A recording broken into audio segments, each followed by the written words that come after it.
Hi, my name's Andrew Kinney. I'm an attorney at Hoagland Law Offices. I'm starting a video series on Social Security 101. For over 20 years now, I've argued Social Security disability benefits claims. These videos are free, and what I want to do in these videos is explain about Social Security, as I do with my clients. With Social Security 101, we're going to talk about three things in this video. First, what is Social Security disability? Social Security disability is a benefit that's based on your work history. Social Security allows you to earn quarters of coverage, up to 4 a year, for the work that you do. Your payroll and paychecks pay into this, even if you don't know it. With Social Security disability, if you work enough, depending on your age, you get covered for Social Security disability insurance. That's the federal insurance program. Think of it like car insurance. You're paying into an insurance and eventually you're covered. Here, with Social Security disability, Social Security looks at your quarters coverage, and through a formula, eventually you're covered. And with that, the time you need to know it is when you stop working.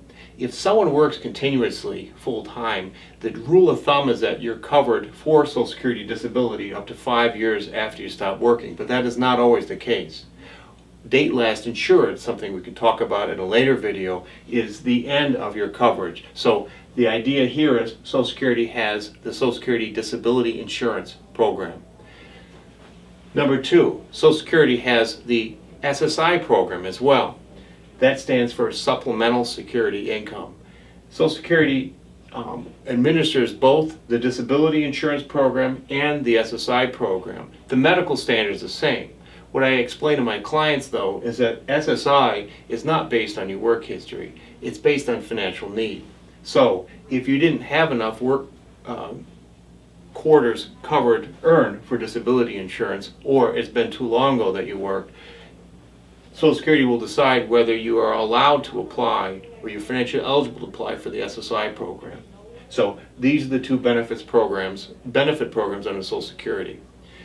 The third thing I want to talk about for this video is what do you need to prove to be able to get either Social Security disability or SSI. And in many cases, people are able to apply for both.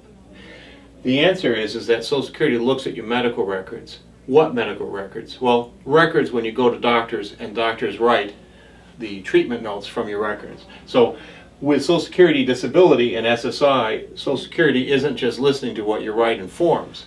Social Security is asking you at the application stage, there's a reconsideration stage, and then a hearing level. Those are the main levels there.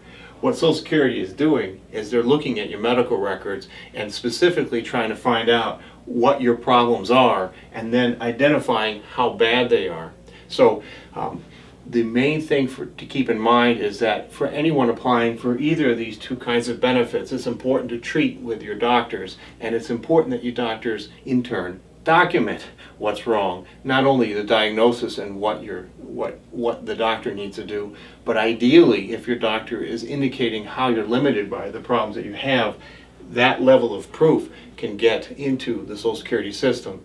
The other element that's related to proof is not only that you're unable to work a full-time job, that's the legal standard, but also that it would be expected to last or already has lasted a year. So, in summary here, for the first session here, the Social Security disability has, Social Security program has a disability insurance program and a supplemental security insurance program. And as far as what you need to prove you're unable to work a full-time job with your medical records. And Social Security decides eligibility for each benefit. You may be able to apply for both. If you have any other questions, you can call the number on the bottom of our screen. You can go to disabilitylawyer.com. But that's the end of this first video. Thank you.